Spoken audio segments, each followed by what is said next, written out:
Many people think IVF is some kind of magic or a mysterious procedure, but the truth is it's a carefully planned, science-driven process. In this video, I am going to take you step by step through how IVF works, what happens in the lab, and what patients can expect at every stage. Coming to the IVF process, it begins first with the ovarian stimulation. When a woman undergoes IVF, the first step is ovarian stimulation. Normally, a woman's ovaries release one egg per cycle. But for IVF, we want multiple eggs to increase the chances of pregnancy. This is done using carefully monitored hormone injectables that gently stimulate the ovaries to produce several mature eggs.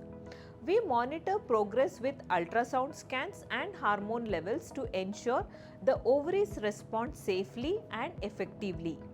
On the whiteboard here, you can see the ovaries and developing follicles, each representing a potential egg. Coming to the next step, the egg retrieval procedure. Once the eggs are mature, they are collected in a procedure called egg retrieval. It's minimally invasive and usually done under light sedation. A thin needle is guided through the vaginal wall into the ovaries to aspirate the eggs from the follicles. Patients typically go home the same day.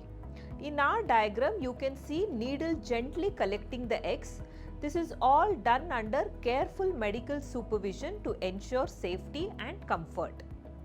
The next step is sperm collection and the fertilization process. So here the male partner provides a semen sample which is then processed in the lab to select the healthiest, the most motile sperm.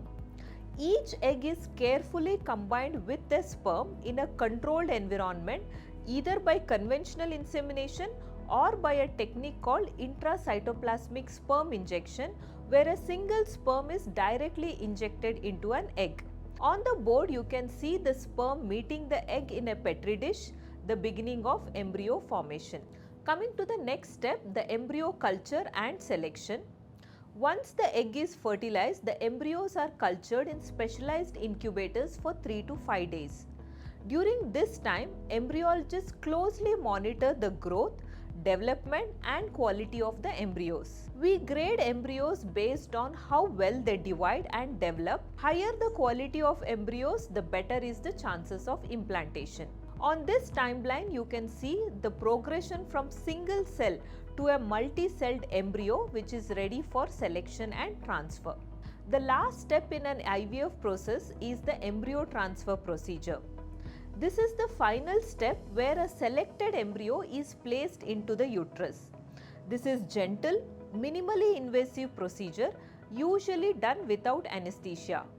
The goal is for the embryo to implant in the uterine lining and develop into a healthy pregnancy. Here you can see on the board how an embryo is carefully guided into the uterus, marking the last step in the IVF procedure. To conclude, as you can see, IVF is not about luck. It's a structured, scientific process that combines medical expertise, precise lab work, and careful patient monitoring. Understanding each step can help patients feel informed, confident, and empowered on their fertility journey.